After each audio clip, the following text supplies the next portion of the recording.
Bismillahirrahmanirrahim. Assalamualaikum warahmatullahi wabarakatuh. Bersama saya Bani Binekas di mata kuliah Pajak Internasional. Kita masuk pada pertemuan yang ke-10 atau pertemuan yang kedua setelah UTS.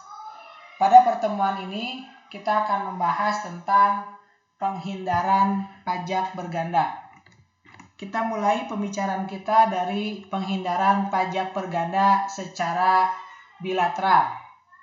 Setiap negara memiliki kedaulatan untuk memajaki baik itu warga negaranya ataupun sumber yang berasal dari negaranya. Prinsip ini dikenal sebagai worldwide income. Prinsip worldwide income ini dianut oleh semua negara dengan tujuan agar pendapatan mereka bisa lebih maksimal yang berasal dari pajak. Tetapi hal ini menimbulkan masalah, yaitu kemungkinan adanya pemajakan lebih dari satu kali atau double taxation. Kita lihat sebagai ilustrasi, yaitu Tuan Salim. Dia merupakan penduduk Indonesia dan sebagai salah satu SPDR. Tuan Salim ini punya penghasilan yang salah satu penghasilannya berasal dari dividen yang dia terima dari perusahaan bernama Singapore Trading Ltd. Setiap tahunnya Tuan Salim mendapatkan dividen. Di Indonesia, apabila penghasilan dividen itu dikenakan pajak. Begitupun halnya dengan di Singapura. Di Singapura pun penghasilan yang berasal dari dividen akan dipajaki. Jika kita kasih contoh, misalkan Tuan Salim, Tuan Salim itu dapatnya 100. Kita contohin dapat 100 dividennya. Kemudian negara Singapura sebagai negara sumber memajakinya misalkan 5%, alias 5 ya. Kemudian negara Indonesia itu mengenakan 10%, alias 10. Jadi Tuan Salim itu mendapatkan setelah dipotong pajak dari negara Singapura dan negara Indonesia, total yang dia bawa itu 85. Hal ini sangat merugikan Tuan Salim karena dia dipajaki sebanyak 2 kali dengan objek yang sama, yaitu dividen yang dia terima. Ini sangat tidak efektif. Di Indonesia sebenarnya ada pajak domestik, salah satunya itu adalah PPh pasal 24. Di PPh pasal 24 itu disebutkan tentang kredit pajak luar negeri maksimal. Hanya saja pemajakan ini tetap saja kurang efektif. Kenapa? Karena kalau misalkan kredit pajak maksimalnya Tuan Salim itu adalah yang di negara Singapura, misalkan 3. Sedangkan pajak yang dibayar di Singapura adalah 5. Jadi Tuan Salim harus membayar 2 itu ditanggung sendiri. Ulangi lagi. KPLN maksimal Tuan Salim adalah 3. Padahal yang dipajaki di Singapura adalah 5. Jadi selisih kekurangan pajak itu yang 2 ini ditanggung oleh Tuan Salim. Oleh karena itu, maka pemajakan seperti ini masih kurang efektif karena masih ada pajak yang dilakukan secara 2 kali. Bedanya ketika sebelum ada PP 24 dipajakinya 5, kalau setelah ada PP 24 dipajakinya adalah 2. Jadi masih kurang efektif. Oleh karenanya setiap negara itu berembuk, apalagi yang memiliki banyak transaksi, untuk melakukan yang namanya persetujuan agar efektif mengurangi pajak berganda. Maka muncullah yang namanya P3B, perjanjian atau persetujuan penghindaran pajak berganda. Apa isinya dari P3B ini? Inti dari P3B ini sebenarnya adalah membagi siapa yang berhak memajaki.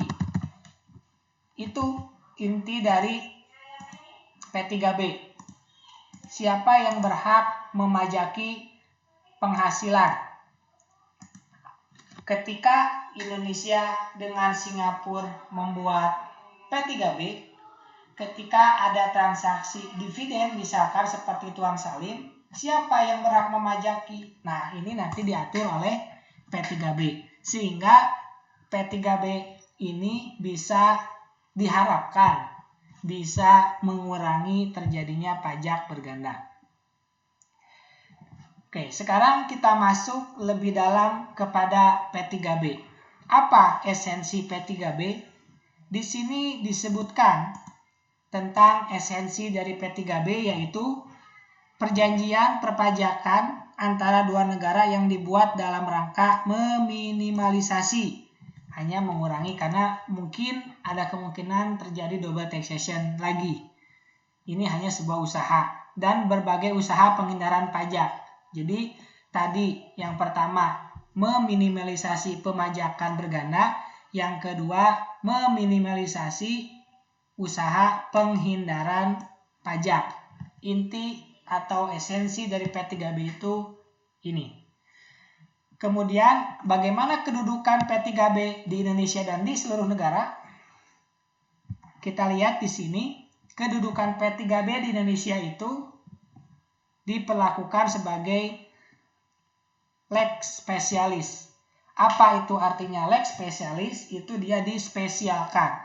Jadi kalau misalkan kita buat suatu hierarki, ya, hierarki undang-undang pajak, yang pertamanya itu adalah P3B, yang kedua baru undang-undang domestik, ya, undang-undang domestik.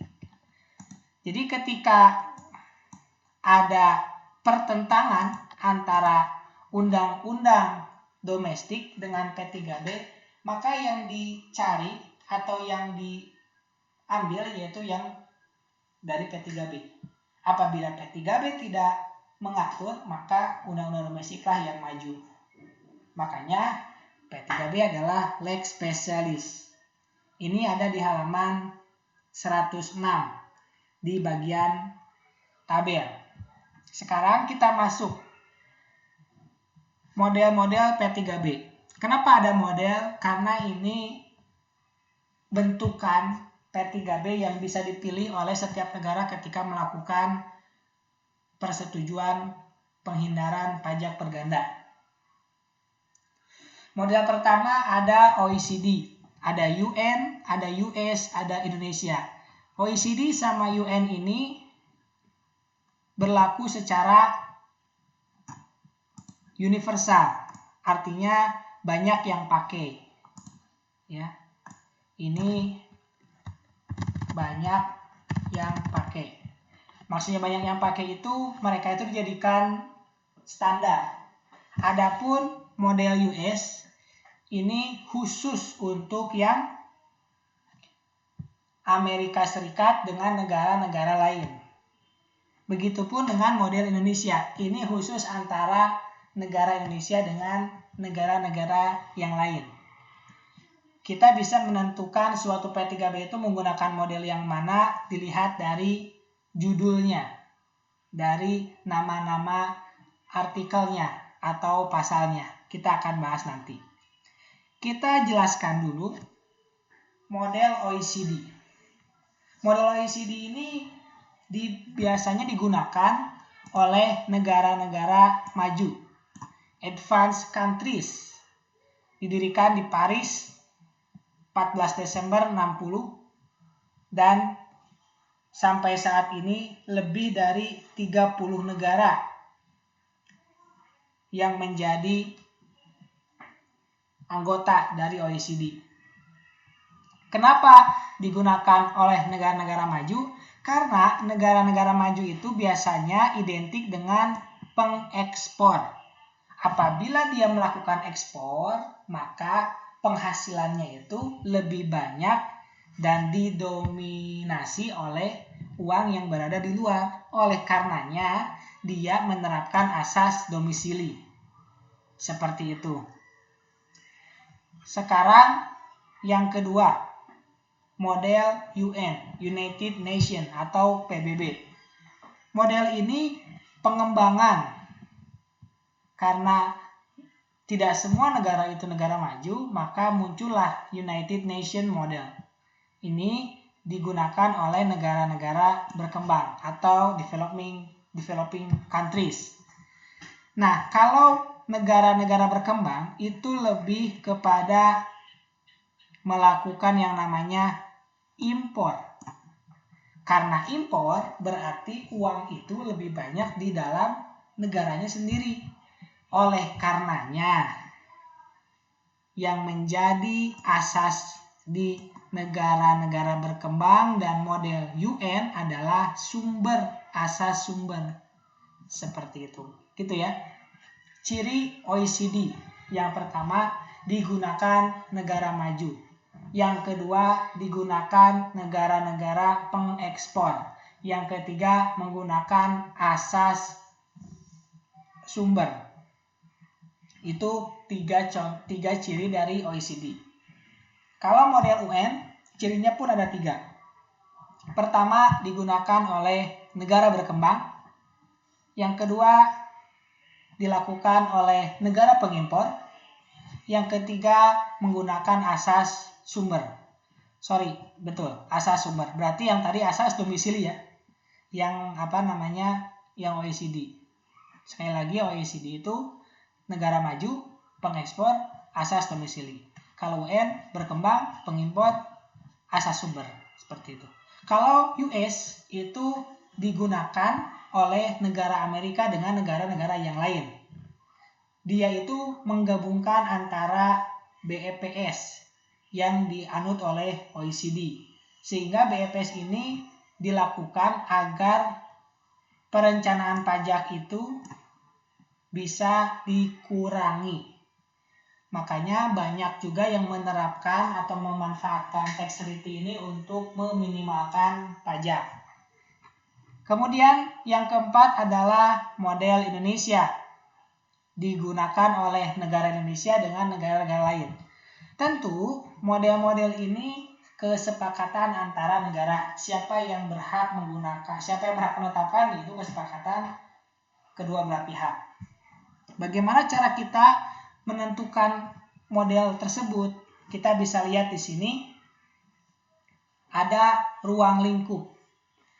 Untuk memberikan gambaran, ruang lingkupnya itu bisa dilihat di modul ya, halaman yang ke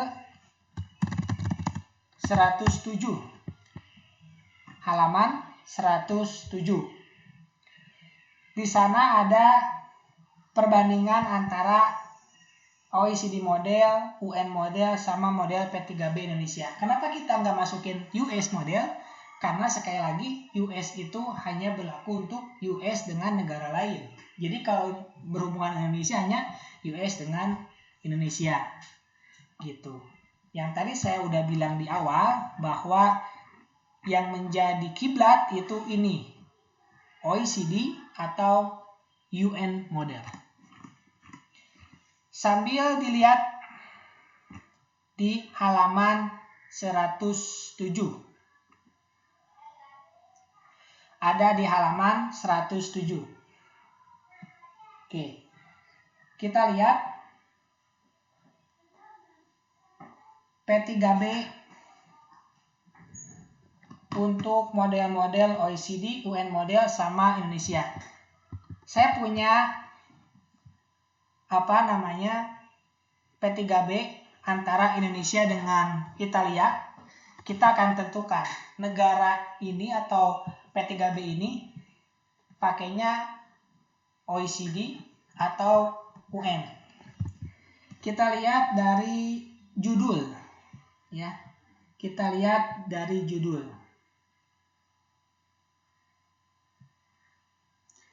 Kalau misalkan OECD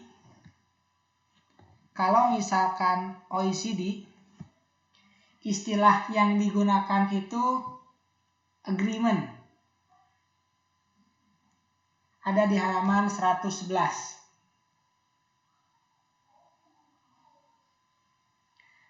Kita lihat di negara Italia dengan Indonesia. Dia menggunakan kata agreement. Nah, kalau pakai kata agreement, artinya dia OECD atau UN. Masih belum bisa ditentukan. Oke, kita balik lagi ke halaman 107. Artikel 1 itu sama. Kita cari yang beda-bedanya aja ya. Artikel 2 juga. Artikel 3 juga sama. Keempat, 5, 6, 7, 8. Nah, 8 yang beda ya. Kita lihat artikel ke-8. Artikel itu bahasa Indonesianya pasal Shipping and Air Transport. Nah, jadi kamu catat ya. Pasal 8 antara Indonesia dengan Italia. Indonesia dan Italia itu menggunakan apa? Model Indonesia ya. Itu ada di pasal 8. Nah, bukan pakai OECD atau UN. Berarti Italia mengalah kepada kita untuk mengikuti Indonesia. Oke, kita lanjut. 9 sama 10, 11, 12, 13, nah 14 yang beda. Kita lihat 14 nih. Artikel 14 istilahnya Independent Personal Services. Berarti pakai model yang Indonesia. Karena kalau OECD artikel 14 udah dihapus. Di UN masih ada, tapi istilahnya Independent Personal Services. Oh, sama ya. Sorry. Sama. Istilahnya sama. Berarti 14 masih kita nggak bisa tentuin. Pakai UN kah atau pakai Indonesia. Oke, kita lanjut. Halaman 109. 15 sama. Nah, ini yang beda. 16 itu istilahnya Director Fees. Director Fees itu pakai model Indonesia. Berarti Indonesia menang lagi ya. Indonesia menang lagi. 17 Artistis and Atletis. Kalau OECD sportsman, kalau UN sportsperson, kalau Indonesia artistis. Oke, berarti pasal 17 yang menang Indo lagi ya. Oke. Kita lanjut ke 18. 18 pensiun. Pensiun aja. OECD pensiun, 18 pensiun and social security payment, plus ada alternatif A dan B. Kalau yang di Indonesia pensiun sama annuities. Ternyata di pasal 18 kita pakai OECD. Wah, Indonesia kalah nih. Skor sementara 3-1 ya. Oke, 19 sama 20. Nah, ini 20 kalau Indonesia ada nih. Tentang teacher and resources. Nah, ada ya. Berarti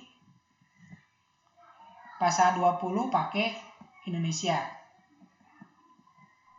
Kemudian pasal 21. Ini pasal 21-nya pasal 21 sama dua-duanya di Indonesia nggak ada. Coba di sini sih ada nggak? Nah, dua-dua langsung other income ya. Nah, kalau dua-dua other income berarti pakai yang Indonesia.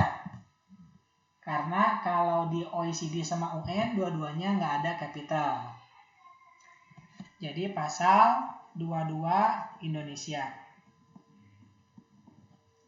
Kemudian 23 exemption method ada nggak di sini? Nah, nggak ada ya. Berarti 23 juga Indonesia. Kemudian 24 sama ada 23 method or elimination of double taxation. Nah, ada ya. Pasal 23 itu Indonesia. Di 23-nya ada 2 ya. 23-nya itu ada 2. Dan 23 itu digunakan pakai Indonesia. Karena Indonesia method for elimination of double taxation. Di sini elimination of double taxation. Sama ya. Kemudian 24 sama 25 mutual agreement, kita lihat mutual agreement pasal 25 mutual agreement procedure. Wah, ini menggunakan OECD ya, menggunakan OECD atau Indonesia. Yang pasti pasal 25 itu antara OECD atau Indonesia. Karena UN model harus ada alternatif, sedangkan di sini nggak ada alternatif ya.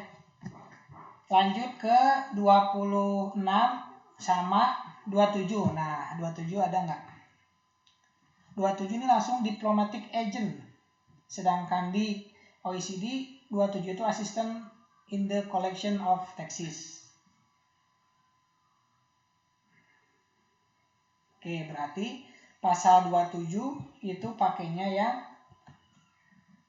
Indonesia juga ya. Nah, seperti itu. 30, 31 sama.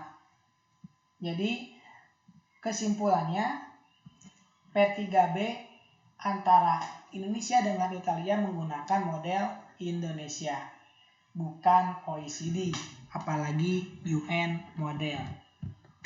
Seperti itu.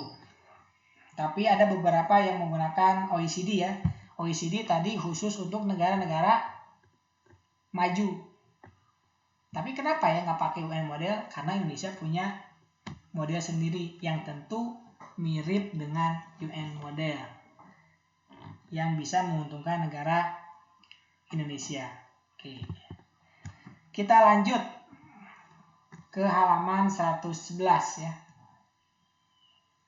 Judul P3B, Agreement between the Government of Indonesia and the Government of. Nah, ini isi modelnya, jadi ada perbedaan antara agreement sama convention, tapi Indonesia menggunakan pakai agreement. Karena kalau yang namanya convention itu biasanya digunakan untuk konvensi yang melibatkan beberapa negara, sebagaimana dijelaskan di dalam modul. Seperti itu. Kemudian ini judulnya ya, tadi ada agreement atau convention, kita pakainya agreement. Kemudian subjek pajak yang tercakup dalam P3B.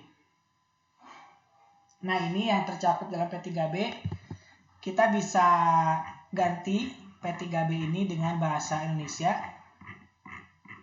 biar lebih mengerti ya. Nah, ini ya alamatnya pajak.go.id. Kita lihat pajak persetujuan antara pemerintah Indonesia sama Italia. Subjek pajak yang dicakup ada di pasal 1 ini. Kemudian pasal 2-nya pajak-pajak yang dicakup. Pajak yang dicakup itu ada di sini pajak penghasilan. Seperti itu ya. Kemudian ada juga pajak yang lain seperti pemindah tanganan harta gerak atau tak bergerak, pajak atas kumuan upah atau gaji, dan lain sebagainya. Nah, ini ada rinciannya. Pajak ini harus diterapkan terhadap pajak yang berlaku khususnya kalau di Indonesia pakainya Undang-Undang PPH, kemudian kalau di Italia pakainya L'imposta sul reddito delle persone fisiche. Nah, pajak penghasilannya di Italia. Jadi yang dipajaki itu atau yang diatur itu berhubungan dengan pajak penghasilan. Kemudian istilah Indonesia di sini ada pengertian-pengertian umumnya yang kamu harus pahami. Kita udah lakukan di sebelum UTS, jadi sekira saya tidak perlu diulang lagi di sini. Kemudian sambil dibuka halaman 112-nya ya. Kemudian halaman 113-nya. Kemudian ini untuk penduduknya ya. Ada time test-nya. Ada time test-nya. Nanti biasanya ada di pasal 14 atau 15. Kemudian ada juga tentang BUT sebagaimana udah dibahas oleh Bu Ica pertemuan yang lalu, materi yang lalu secara panjang lebar. Kemudian juga pasal yang ke-6 tentang harta dari tak bergerak gitu ya. Kemudian banyak ya, ada 31 pasal. Kita akan coba kasih contoh nanti tentang pembacaan dari P3B ini. Jadi kita istirahat dulu. Nanti kita lanjut kepada bagian yang kedua. Sambil menunggu, sambil istirahat, kamu bisa baca-baca di buku halaman 111 sampai ke halaman 120.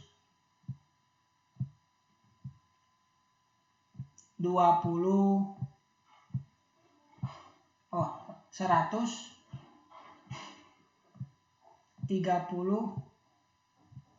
ya. 111 sampai halaman 136.